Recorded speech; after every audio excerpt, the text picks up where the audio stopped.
السلام عليكم ورحمة الله وبركاته. عاملين ايه يا احلى متابعين واخوات في الدنيا؟ النهاردة ان شاء الله هعمل معاكم صينية البطاطس بالفراخ بطريقة سهلة خالص.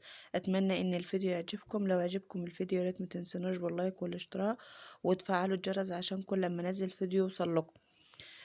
طبعا بتجيبي الفراخ الاول وبتغسليها وتنضفيها، وبعد كده بتجيبي 3 او 4 بصلات كبار وبتبشرهم في المبشرة على طول، وبتحط لهم بقى شوية ملح وشوية فلفل اسمر وشوية توابل فراخ لو هي متوفرة عندي.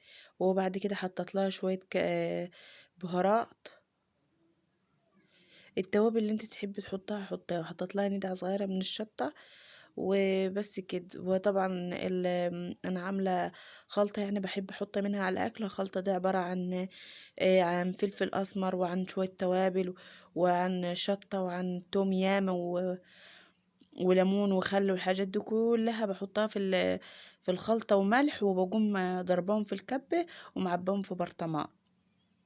بحط منهم على الطبيخ، بحط منهم على اي حاجه. بحط الخلطه دي بتخلي لك الاكل طعمه حلو.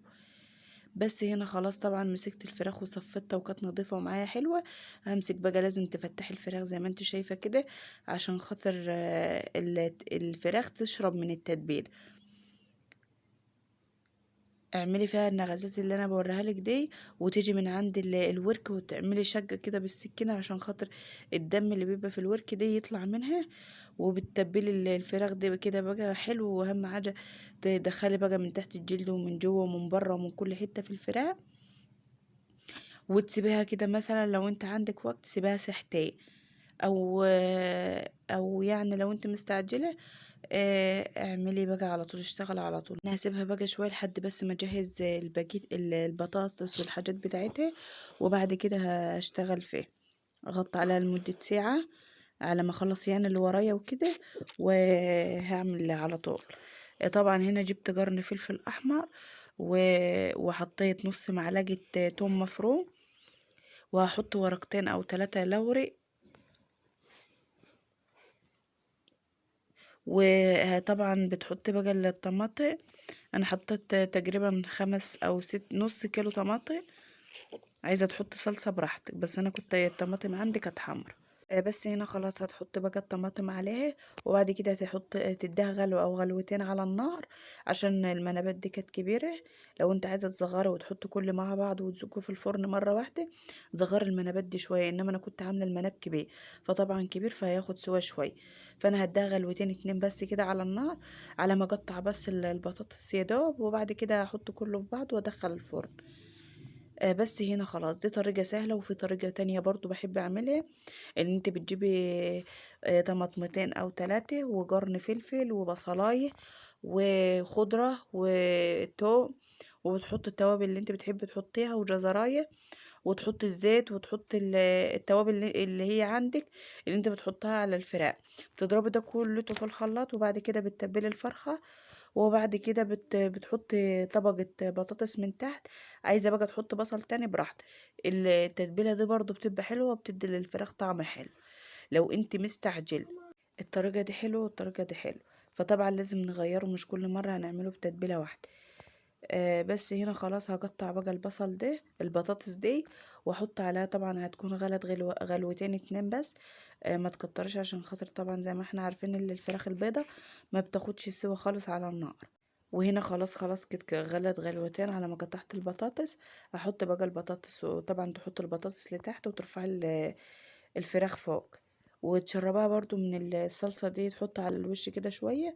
وبعد كده بتزجها في الفرن وتوطي عليها النار بقى تاخد سوا براحتها خالص. بس هنا خلاص طبعا كده خلاص اعتبر صينية الفراخ خلصت. طريقة سهلة خالص وسريعة، مش هتاخد منك وقت ولا حاجة. هتمسك البصلتين او ال3 تبشرهم في المبشر على طول، وتقوم حاطة عليهم شوية فلفل وشوية الكزبرة الناشفة وشوية التوابل اللي انت هتحطيهم. وبعد كده بتتبلي الفرخة وبتضربي طماطمتين وتحط شوية التوم وخلاص. مفيش اسرع من كده، طريقة سهلة خالص. على ما تعملي شوية رز وكده هتكون معاك الفراخ استوى. وطبعا شايفين الشكل، طبعا الشكل حلو والطعم احلى كمان. جربي الطريقة دي ان شاء الله تعجبك، وعلى طول هتعملها. طبعا بتمسكي كده من الصلصة تحطها على الوش بس كده عشان تطري معاكي الوش اللي هو الناشف ده. انا بحبها حمرا كده، لان بصراحة جوزي بيحبها حمرا وناشفة كده من فوق، فانا بحمرها شوية. لو انت عايزة تطلعها فاتحة شوية عن كده براحتك خالص. وهوريكم برضو ازاي البطاطس دايبة خالص، والفراخ من جوه بيضة ما فيهاش ولا نقطة دم ولا اي حاجة، دايبة كده دوب.